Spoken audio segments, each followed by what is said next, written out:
hard to believe. The bull shark looks just like a reef shark, but a little bigger. It doesn't seem all that intimidating. So what's the big deal?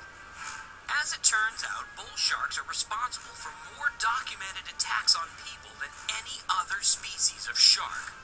In 1916, there were several people killed by one or more sharks off New Jersey in the span of 2 weeks.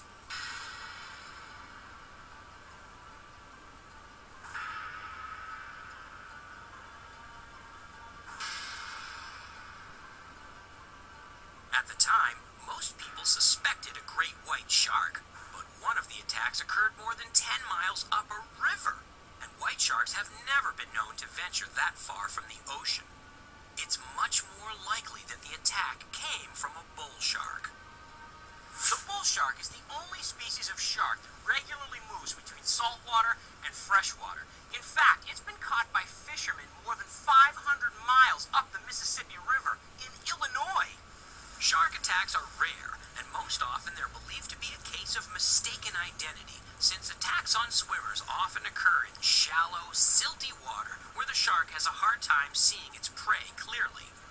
Nonetheless, bull sharks are considered extremely dangerous animals under some conditions. Which is why I was so excited when my friend Jorge Loria from Phantom Divers in Playa del Carmen invited me to come film these sharks. He's hand-feeding them.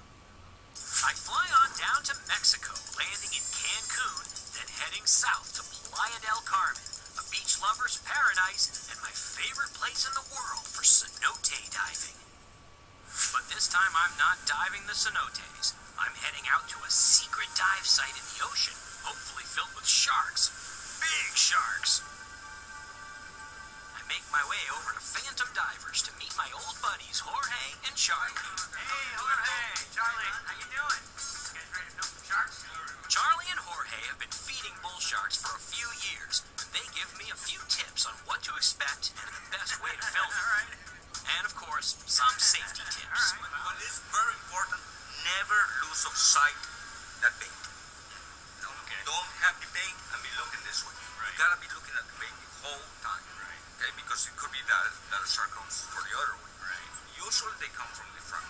My wife Christine and I head down to the beach to climb aboard the Phantom Divers boat. Then it's off to the dive site on a beautiful sunny Mexico day.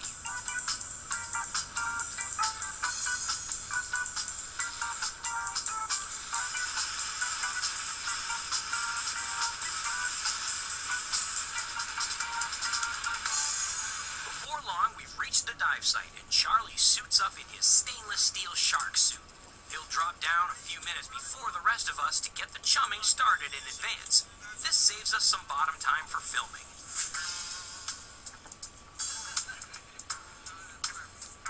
Now the rest of us get suited up and prepare to dive. As usual when diving with sharks, I cover up so I don't have much skin showing. Well, let's go see some sharks.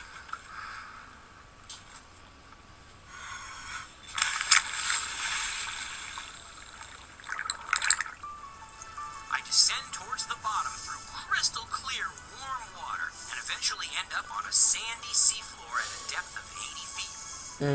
A stingray glides past. It can smell the fish Charlie brought down. Jorge takes over for Charlie and hand feeds the growing school of hungry mouths. I stay back a ways so I won't spook the sharks. I know it's hard to believe, but our scuba bubbles are loud and scary to sharks. It doesn't take long for the first couple of bull sharks to arrive, but they keep their distance, not sure what to expect from us. A few minutes later, they approach Jorge closer to see where that yummy smell is coming from. But they're not ready to trust him enough to take the fish from his hands. Even the stingray has managed to procure a snack from Jorge. I'm starting to think these sharks are wimps. At last, the first shark makes her move. She takes the fish right from Jorge's hand. The next shark actually misses the fish and doesn't have the maneuverability to turn around and get it, so she finally gives up and goes around again. Now that the sharks have figured out that we're not a threat, I can move a little closer to Jorge for filming, and the sharks won't mind.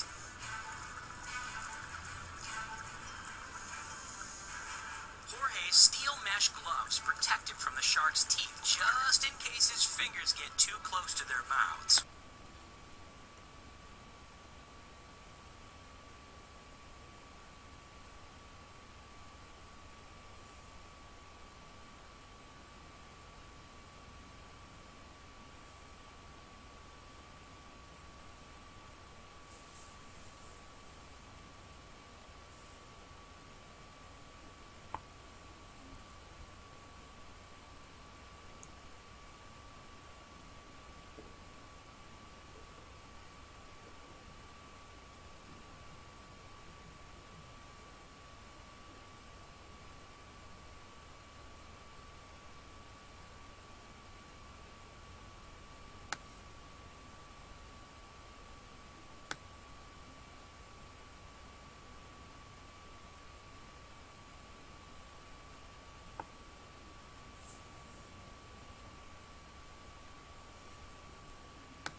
Razor blade shark teeth attached to an animal the size of a Greyhound bus.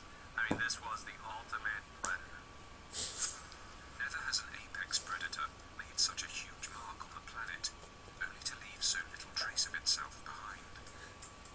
It's like the ultimate detective story. We truly don't know exactly what the Megalodon looked like. We can only assume how it looked and how it killed. In order to solve this mystery, scientists need fossil evidence. But in the case of Megalodon, there are no skeletons left to study.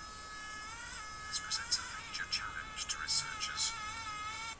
All creatures, in the sea or on land, begin to decompose and fall apart the moment they die. For those with skeletons, within a short period of time, all that is left are the bones.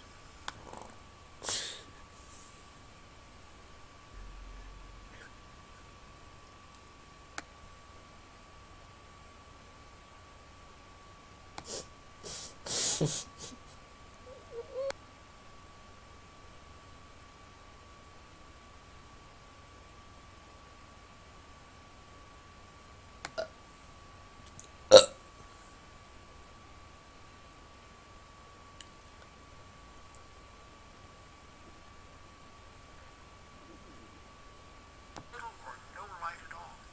It's a leopard shark.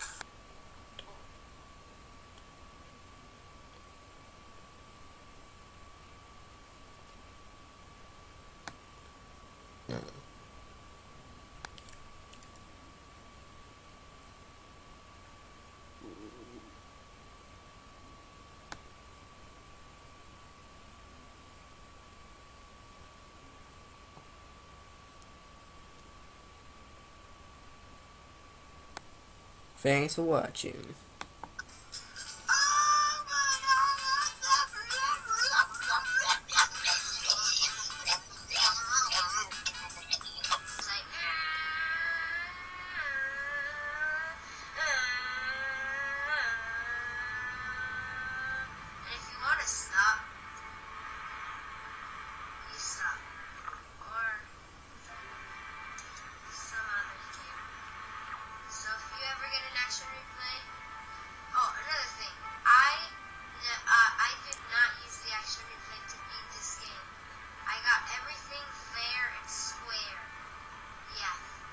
Shut up.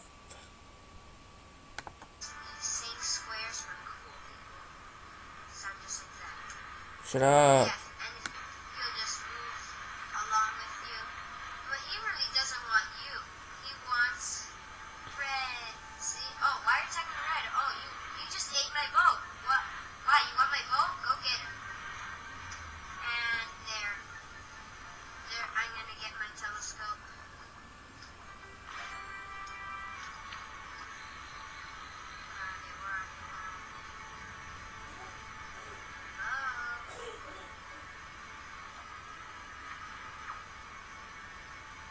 The shark will come back once the boat stops. So yeah, just Lol.